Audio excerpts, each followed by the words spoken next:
우리가 어제까지 이사야서를 공부했고요. 이제 오늘 9월 1일인데 오늘부터는 다시 창세기를 공부하겠습니다. 창세기가 전체가 50장이잖아요. 크게 두 덩어리로 나눌 수가 있는데 첫 번째 덩어리는 1장부터 11장까지 여기를 사건 중심이라 그래요. 창조, 타락, 홍수, 바벨탑. 그래서 사건 중심으로 되어 있고 12장부터 50장까지를 우리가 사람 중심 그래요. 아브라함과 이삭과 야곱과 요셉. 근데 우리가 보통 아브라함, 이삭, 야곱을 족장이라고 합니다. 그때는 왕이 없었잖아요. 족장 시대. 그리고 37장부터 50장까지 제일 길게 기록된 부분이 요셉에 대한 말씀이에요. 오늘 37장부터 50장 끝장까지는 다 요셉에 대한 말씀으로 이어지고 있다. 이렇게 보시면 되고요. 야곱의 가정에서 일어났던 일들을 먼저 소개를 합니다. 3절에 보면 요셉은 노년에 얻은 아들이므로 이스라엘이 야곱이 그 말이죠. 야곱이 여러 아들보다 그를 깊이 사랑하여 위하여 채색 옷을 지었다. 채색 옷을 지어 입혔다. 그 말은 아버지의 특별한 사랑을 얘기하는 거고요. 그래서 그 결과 4절에 보면 그 형들이 아비가 형제들보다 그를 사랑함을 보고 그를 미워하였다. 거기 써놓으세요. 줄거놓으세요. 미워하여 그에게 언사가 불평하였더라. 그리고 5절에 보면 요셉이 꿈을 꾸고 자기 형들에게 고하매 그들이 그를 더욱 미워했다. 미워하였더라. 더욱 미워하였더라. 그리고 6절 이하에 보면 꿈 이야기가 나와요. 6절 시작. 요셉이 그들에게 이르되 청컨대 나의 꿈을 들으시오. 무리가 밭에서 곡식을 먹더니 내 단은 일어서고 당신들의 단은 내 단을 둘러서서 절하더이다. 그 얘기를 듣고 8절에 보면 끝에 보면 형들이 그 꿈과 그 말을 인하여 그를 더욱 미워하였다. 더욱 미워했다. 미워했다.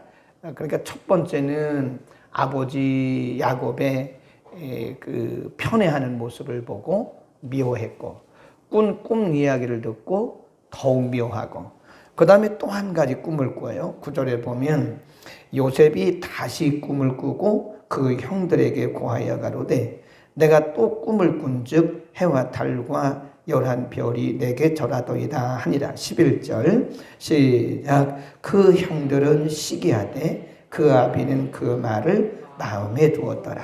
이게 보면 이런 부분들을 우리가 주목을 해야 됩니다. 성경이 강조하는 부분들은 이렇게 반복이 돼요. 반복되는 단어, 반복되는 문장, 반복되는 표현 이런 것들을 주목을 해야 돼요. 왜 야곱의 가정에 믿음의 사람 야곱의 가정에 형제들 간에 불화가 일어나는가? 그리고 왜 또 아버지는 자식들을 똑같이 사랑하지 않고 편애를 하는가? 뭐 늦게 낳았다고 해서 더 다른 아들들보다 더 사랑하고 똑같은 옷을 입힐 것이지 채색 옷을 채색은 그 왕자들이 입는 옷이거든요. 그 비싼 옷을 그 요셉에게 입히고 그러니까 그 형제들 간에 이런 불화가 아버지 때문에 일어난 거예요. 그리고 또 한 가지는 요셉이 꿈을 꾸는 꿈동인데 꿈을 꾸고 그 얘기를 하니까 형들이 워낙 미워하는 데다가 꿈 얘기가 보통 꿈이 아니잖아요.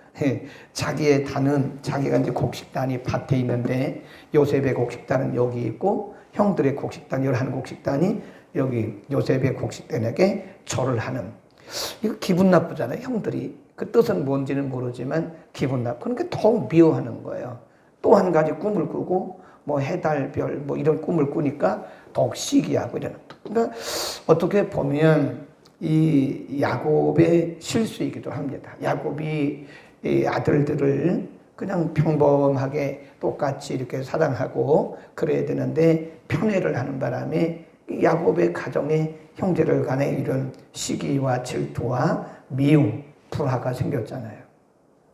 그 내일 본문에 보면 이 형제들이, 요셉의 형제들이 요셉을 죽이자고 그래요. 아예 죽이지 말자. 그럼 팔자. 그래서 이제 애굽의 노예로 팔려가거든요. 근데 이제 나중에 가보면 이제 그 요셉이 애굽에 팔려갔죠. 거기서 여러 가지 일련의 사건들, 억울한 일도 당하고 감옥에도 들어가고 뭐 이런 일련의 사건들이 막 일어나요. 그리고 나중에 애굽에 팔린 지 13년 만에 애굽에서 총리가 돼요.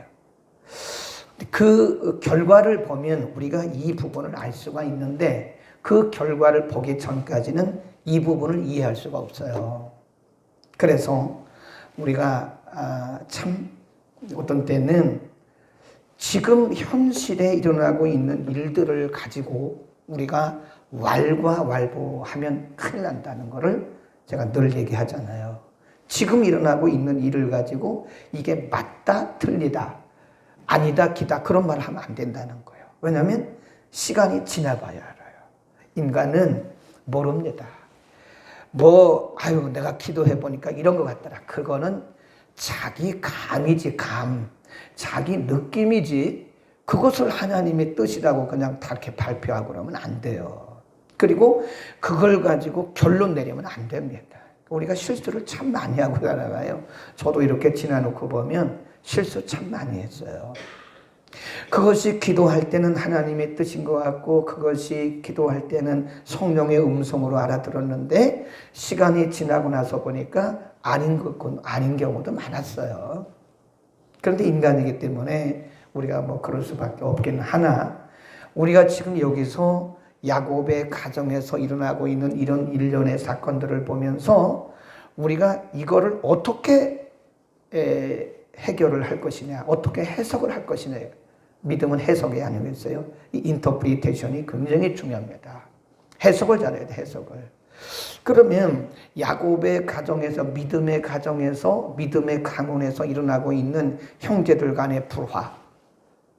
믿음의 가정에서 형제들 간에 불화 일어나면 안 되잖아요. 근데 불화 일어날 수 있잖아요. 믿음의 사람이 자녀들을 이렇게 뭐 한다고 그래요? 편애하면 안 되잖아요. 근데 지금 야곱이 편애하고 있잖아요. 요셉의 형들이 요셉을 미워하고 시기하잖아요. 그래서 요셉을 팔잖아요. 이런 일이 일어나면 안 되잖아요. 그러니까 도덕적, 우리 영어로 프레임이라 그러는데 도덕적 관점 안 맞아요. 인간의 상식적 관점 안 맞습니다. 이거 안 맞아요. 윤리적 관점 안 맞습니다. 오늘 얘기를 잘 들어야 돼요. 우리는 현재 우리에게 일어나고 있는 일들을 우리 개인적으로나 가정적으로나 교회적으로나 국가적으로 일어나고 있는 일들을 우리가 우리의 개인적 상식의 관점, 내가 기준이 되는 거죠. 내 기준에서 저 사람 왜 이래? 이럴 경우가 많다는 거예요. 저 사람 왜 저래? 이러는 거예요. 사람들의 생각이 다르거나, 제가 드리는 말씀은 각 사람의 관점이 다르다는 거예요. 내 관점으로 하나님의 일을 판단하지 말라는 거예요. 내가 기준 돼가지고 하나님의 일을 판단하지 마. 또 우리가 윤리적으로 보면요, 안 맞을 때도 많아요. 제가 그랬잖아요. 교수가 저래. 제가 윤리적 관점으로 본 거예요. 아니, 교수가 좀 사람이 지식인인데 학생들을 가르치는 교수가 뭐 자기 기분 나쁘다고 탈퇴하고 그러냐? 이건 제 윤리죠.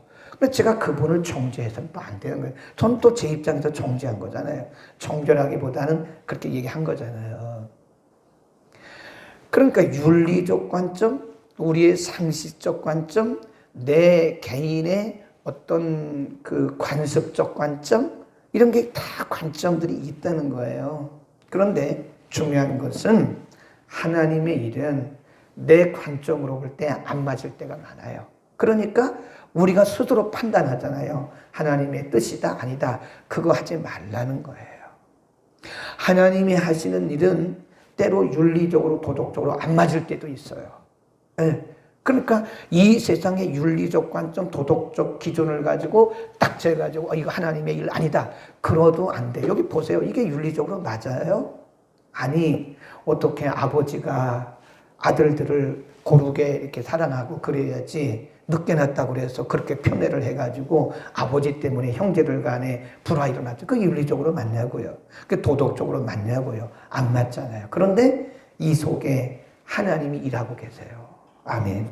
하나님이 일하고 계시는 거예요. 그러니까 하나님이 하시는 일은 내가 이해하려고 하면 안 돼. 이해가 못할 때가 많아요.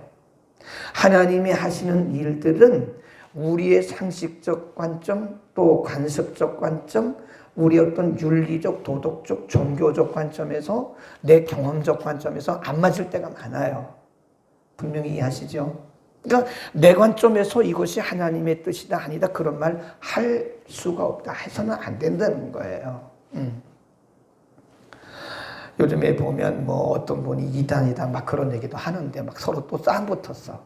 요즘에 어떤 교단에서 어떤 분이 이단이라고 어떤 분은 난 이단이 아니라고 그러고 그래요. 나 요지가 뭔지 아시죠? 하나님이 하시는 일은 때로 우리의 윤리적 관점에서 안 맞을 때가 있어요. 우리의 도덕적 관점에서 안 맞아요. 내 상식으로도 안 맞아요. 어떤 때는 내가 공부한 신학적 관점으로도 안 맞아요. 이거 보세요. 이게 지금 야곱의 가정에서 일어나고 있는 이런 일들이 맞아요? 하나도 안 맞아요. 그런데 이게 사실은 하나님이 이스라엘 백성들을 구원하시려고 이들의 마음을 그렇게 움직이신 거예요. 그러니까 우리는 우리의 상식적 관점에서 볼 때 모든 것이 착하고 은혜로우면 하나님이 하신 거고 어떤 때 보면 인간의 관점에서 상식적 관점에서 이게 잘 안 맞는 거는 하나님의 뜻이 아니고 사탄의 구사다 이렇게 말할 수도 있잖아요. 근데 그렇게 말하기는 이르다 그런 겁니다. 그래서 우리는 하나님의 관점으로 보는 훈련을 해야 돼요. 자꾸 모든 것들을 하나님의 관점으로 바라보려고 하는 연습을 해. 신앙이라는 것은 연습이고 훈련이거든요.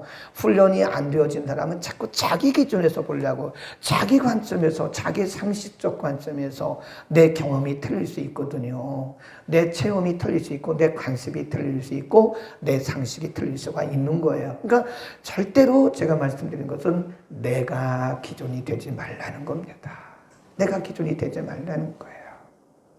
어제 어떤 교수님 한 분이 이번 학기에 우리는 교수님이 5분이 퇴직을 했어요. 한 분은 다른 학교로 전근을 갔고 한 분은 본인이 너무 스트레스를 받으니까 교수 못하겠다. 그래서 청년을 1년 앞두고 퇴직을 했어요. 그냥 퇴직이 아니고 그냥 사표를 냈어요.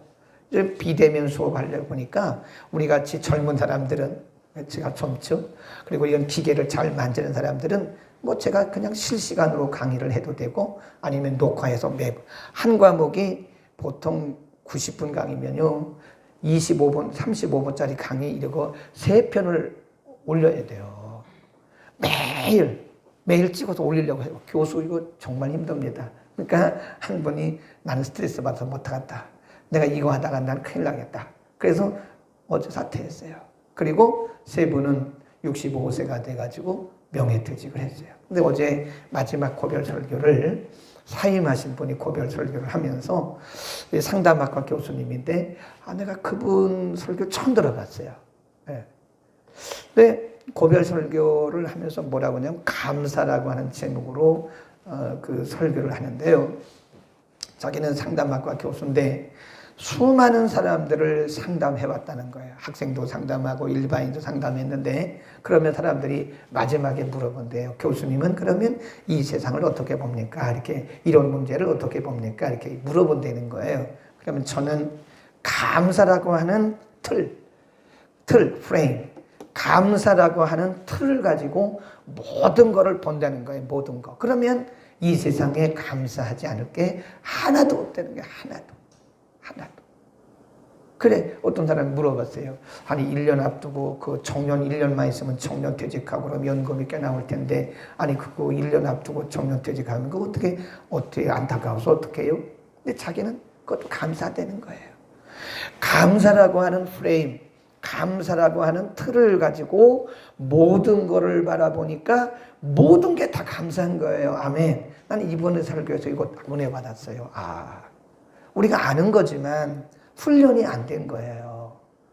우리가 범사에 감사라고 성경에 말씀했잖아요. 그런데 훈련이 안 되니까 범사에 감사가 안 되는 거예요.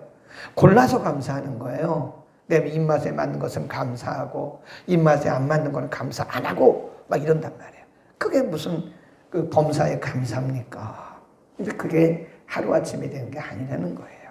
이 범사에 감사도 훈련이 돼야 됩니다. 훈련. 아멘. 오늘 범사에 감사는 그렇듯이 훈련이 되면 되듯이 우리가 모든 일을 하나님의 관점으로 보라 이거예요. 이렇게 말하면 돼요. 이거 내 생각과는 안 맞네. 그렇지만 하나님의 무슨 뜻이 있겠지. 이렇게 말하라는 거예요. 아멘. 응? 이건 내 상식과는 안 맞는데 그렇지만 하나님의 뜻이 있겠죠. 이렇게 말하는 거예요. 이거는 내가 지금까지 경험한 것과는 다른데요. 그렇지만 하나님의 뜻이 있겠죠. 왜? 하나님은 우연이 없잖아요. 아멘. 아멘. 집에 계신 분도 아멘 댓글 달아주세요. 근데 그 모든 일들이 우연이 없이 일하시는 그분의 손에 의해서 운행되고 있다는 사실을 우리는 바라보는 신앙 훈련을 하시기를 바랍니다. 그러니까 내 생각에서 판단하지 말라는 거예요. 내 기준으로 판단하지 말라는 거예요. 내 상식, 내 관점, 또 윤리, 도덕, 윤리와 도덕이 일반적인 은총이긴 하지만 하나님의 역사는 윤리와 도덕을 훨씬 초월합니다. 너무 낮은 차원에서 하나님이 하시는 일을 우리가 판단하지 말라는 거예요. 내가 결론 짓지 말라는 거예요. 우리는 그런 걸 너무 많이 해요. 내가 하나님이 아닌데, 우리가 하나님이 아닌데, 우리가 함부로 그냥 결론 지어가지고 말하는 경우가, 그래서 사람들에게 상처 주고, 나도 상처를 받고, 본인도 상처 받고, 다른 사람 상처 주고, 또 실수하고 그런 경우가 많아요. 오늘 아침부터는 우리가 이 하나님의 관점이라고 하는 안경을 쓰세요. 아멘. 그래서 모든 것을 하나님의 관점으로 우리가 검은 안경을 끼면 세상이 다 검게 보이잖아요. 또 빨강색 안경을 끼면 세상이 빨갛게 보이잖아요. 그러니까 윤리적, 도덕적, 내 상식적 이런 세상적 관점으로 사람 보지 말고 이제부터는 하나님의 관점이라고 하는 안경을 끼세요. 그래서 우연이 없다. 이 세상에는 우연이 없다. 모든 것이 하나님의 뜻대로 하나님의 계획대로. 꿈 시간이 없어서 꿈 얘기를 못했는데 요셉이 두 가지 꿈을 꾸잖아요. 앞으로 요셉에게 있을 그리고 요셉의 형들에게 있을 일을 하나님이 벌써 10몇 년 전에 보여주신 거예요. 아무리 안 돼도 14년 전에 애굽에 팔려간 지 13년 만에 총리가 됐으니까요. 요 꿈을 꾼 것은 바로 1년이나 2년 전일 거란 말이에요. 그러니까 14년, 15년 전에 일어날 일을 하나님 꿈을 통해서 보여주신 거예요. 그러니까 하나님이 우리보다 수십 년을 앞서가시는 분인데 우리는 지금 당장 일어나는 일을 한 치 앞도 알지 못하는 우리들이 왜 그냥 내 관점으로 내 상식으로 윤리적 도덕적으로 우리가 평가를 하냐 이겁니다. 우리는 뭘로 바라봐요? 오늘부터 하나님 관점이라고 하는 안경을 끼세요. 그래서 우연이 없지 하나님이 하시는 일이지 이렇게 생각하란 말이에요. 그리고 믿으란 말이에요. 아멘. 그렇게 우리가 훈련을 해야 됩니다. 아까 그 교수님이 감사라고 하는 안경을 끼니까 감사하지 않을 게 하나도 없대요. 그래서 저는 어제 그분이 하나님이 하시고 저래도 하나님이 하시고 아멘. 하나님의 관점을 보시기 바랍니다. 기도하겠습니다. 거룩하신 우리 아버지요, 오늘 아침 야곱의 가정에서 일어났던 요셉의 형제들 간에 일어났던 불화한 일들을 보면서 우리가 우리의 관점, 우리의 상식, 우리의 도덕적, 윤리적 이해를 가지고 하나님의 일을, 하나님이 하시는 일을 알려고 했던 우리의 실수를 인정합니다. 하나님이 하시는 일은 인간의 윤리와 도덕도 뛰어넘고 인간의 상식도 뛰어넘고 인간의 이론도 뛰어넘는다는 사실을 이제부터 우리가 적용하기를 원합니다. 하나님이 역사하시는 세상에 하나님이 하시는 모든 일에 결코 우연이 없음을 우리가 믿고 원망이나 불평하지 말게 하시고 하나님의 뜻이 있어서 하나님이 일하심을 보고 잠잠히 하나님의 뜻을 구하며 알아가는 우리 모두가 되게 하여 주옵소서. 하나님, 우리의 눈을, 우리의 관점을 오늘부터 바꾸어 주옵소서. 그래서 언제나 우리 마음의 평안을 누리고 기쁨을 누리고 범사에 감사하면서 풍성한 열매를 맺게 하여 주옵소서. 예수 그리스도 이름으로 감사하며 기도드립니다. 아멘.